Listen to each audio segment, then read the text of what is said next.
Yes, for my PhD thesis, it's about like Romans chapter 9 to 11. So that part like quote or use not of Old Testament, So then, and the first century the Jesus follows, we read like Hebrew scriptures. So I think one thing really intrigued me is like how Paul read this scripture, and then how compared to his contemporaries, how the similarity or the difference like between Paul and his contemporary Jewish.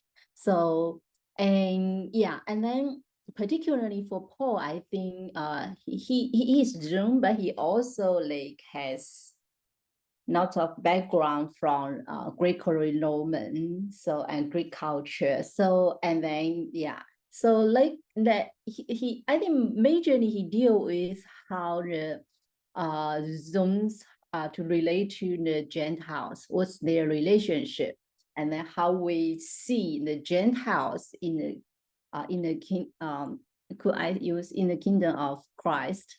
So or how we see like the Gentiles as God's people, which is like it's unimaginable, for traditional Jews. So how Paul and then talk to his contemporary Jews, and how this can possible, like the Gentiles can be also part of God's people. Yeah, I think it's particular special time or age for Hong Kong people, right? And many people are quite like feel pressure when they looking forward on the see from from the future. They think we well Hong Kong may be more and more like mainland China, right? So they are most churches afraid of like loss our freedom to worship, and then we got more like um, oversee or control by government. So many people or even like pastors, lead pastors, uh, immigrate. They just move to other countries, leave Hong Kong. So that happens. So one thing like we now in our churches we are quite short of pastors. This is one thing. And second thing, like you can imagine like so many people move away, and now the Hong Kong government will, they also will employ more people to come to Hong Kong. So that part of many people, most could come from mainland China, right? So people who speak Mandarin. So we can imagine there will be like hundred thousands people that from mainland come to Hong Kong. So that will be another like it will be it's another how I put it, a place like we can directly contact people from mainland, and then how our gospel can deliver to them. It's not to let them transform us, but we can transform them through our gospel, so our value system, so all kind of that. So but one key thing is we still don't have enough pastors in Hong Kong, and also present pastors like we short of that kind of vision to how to pastor people from mainland, right? Now that kind of cross culture background, yeah, because don't real we most Hong Kong people are not familiar with culture in mainland, or they don't like it even. So that's the challenge. I don't know how. I think in the near future, within even for 5 years, yeah, if we don't prepare, then I don't know what will happen. But if we prepare, it could be a good opportunity. Like people in Hong Kong can do lots of things, ministries for people from mainland or from all other place. So yeah, that's what I'm thinking. And then at the same time, that's cross culture thing, and then integration, mindset. We need to change ourselves. That's also I think our seminaries pay attention to. So yeah.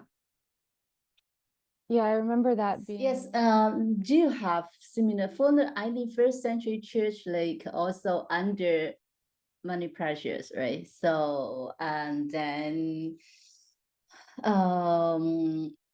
people like in for Romans people in there some I think in around 41 or some scholars say 49 then face some like pressure and they need to like the Jewish people need to move from Normal and to other place. So yeah, they do like church I think in the first century like face lot of pressures, but that doesn't mean like this is the end of the church, right? But on the on the contrary, like the church like delivered from all over the world, right? So this is like opportunity. So one thing I think is like from that context, I think we first we don't sometimes we did disempower ourselves, like when we're thinking of that kind of controlling pressure, so we feel like it's like we don't have future blah blah thing. So but that really like we control by this context, by this environment, but our faith is not like that, right? So it's like we see like our vision like okay, well this is the reality, but what's the vision? Okay, what God helps us to see in the future, what we can do, like actually it's different. So like it's like more excited, even like oh so many people come, okay, they may or may not controlling, but we can contact, we have like direct contact to many different culture people, and how we interact with them and like make transformations for their what values, and how our Christian faith can can transform the whole culture actually. So that's I think great opportunity for us to think of, not defeated by this environment, and then we think like this environment too big, but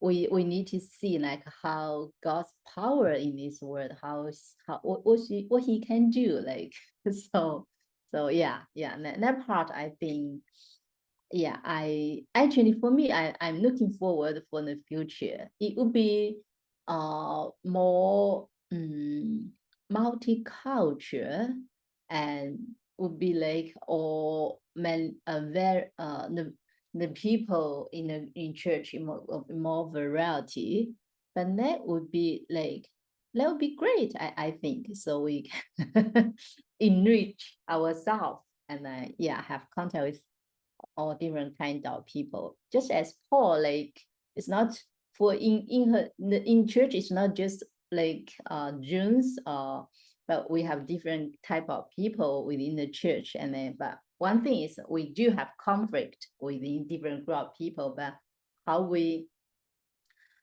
how we deal with that.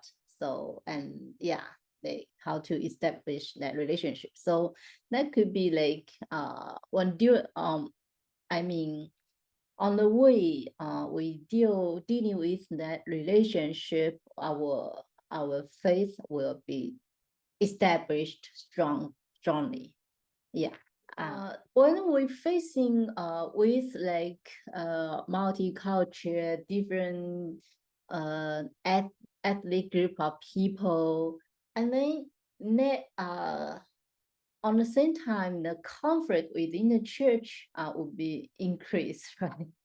And that happened actually in the first century churches. So even First Corinthians, you can see we have different groups in church. People are fighting and then conflict different groups. So that's why Paul write the letter. So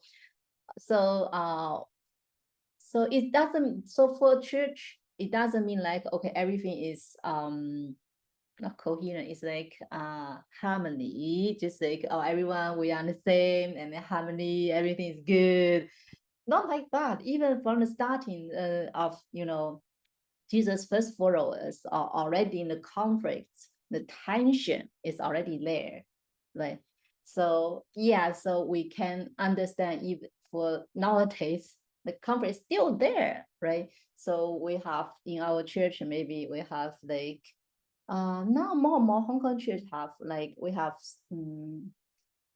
Cantonese worship and Mandarin worship. Some have English worship, right? So we have different type of group of people. So we have several kind of worship, but we do have some disagreement about how we go with that ministry, and then yeah, all kind of some, and how we relate to whether we do the ministry for people from mainland, or how we use that resources, all kind of conflict, right, within the church. But at first we see it happened. It could happen. It's not it's the disaster of the church. Now we see because we see it could happen, and then we really use the source of Paul's teaching in his letters, and then how we do in the process of this conflict, how we see the united in union in Christ, how that creative tension. So there, so we still can have this kind of unity in diversity. Maybe yeah, maybe that. So how we make that happen? So yeah, but yeah, it's that kind of thing. I also talking about the reconciliation in church, and then how we see that conflict. Yeah, I do. I think in the past Sunday, I used the passage First Corinthians 13, talking about love, but you will still remember also that the second part is talking about the the limited of our seeing. So yeah, so we admit or we acknowledge our limitations. So we don't see, or what we see is the whole picture. No people can see what God sees, right? So then acknowledge our limitation, that will help in our conversation to understand the other group more, have more communication. So that will help. So yeah, that kind of I do use that in my sermon, and then to have communication with local Hong Kong churches. And then they do inspire me by kind of, okay, we have our limitation. It's not okay. what we see and that is all and that is the only truth. No. So yeah, so that kind of thing, I think what we get from like when we study in Bible that can really actually still help today. So like yeah, how that kind of post teaching still speak to us today actually. Yeah, in Asian, I know we also have some kind of reconciliation conference. So we invite people from maybe Japan, from uh some East country and or yeah, several countries, Taiwan and Hong Kong, mainland. Yeah, we join together to have some conference to talking, yeah, to share and have conversations. So yeah, we do have. Also like in church context, just yeah, it's my personal idea. I sometimes I preach on that topic on on reconciliation on conflict in church. Yeah, something. Yeah, a little things for I also experienced like several years of PhD studies. It's not an easy journey, but worth that. So what we do, I definitely think like our study will have huge impact on our ministry.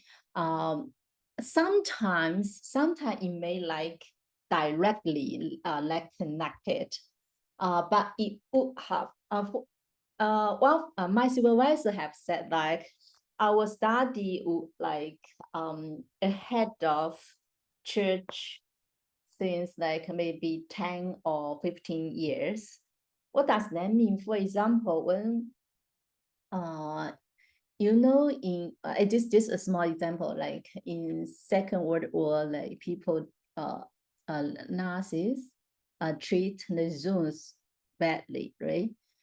And how that and scholar and then people talk like, okay, it's just one thing is because Christianity like has in their Bible talking about like Zeus do crucify Jesus on cross, blah blah thing. So it's like New Testament didn't share fair things about the Zeus. So and then scholars doing research, right? Okay, what New Testament really talking about the Jewish people, right? So and then the research lead to like in 1960s, 70s, starting the research, and then 1980 they have new perspective on Paul is actually talking about Paul is not against Jewish law, but that kind of thing. So if that kind of research now also like from the context and then go into the inspire our research or study in the Bible really talking about, and that they also help present like how we see like Zooms today and all kind how we involve them, some we have gospel particular for Zooms, all kind of things. So I think we all related, but maybe research may be ahead of time, then later on it will have huge impact on church. Like we now church already talking about what does Paul really talking about justification by faith, or our deeds, all that kind of things. So all related. So yeah.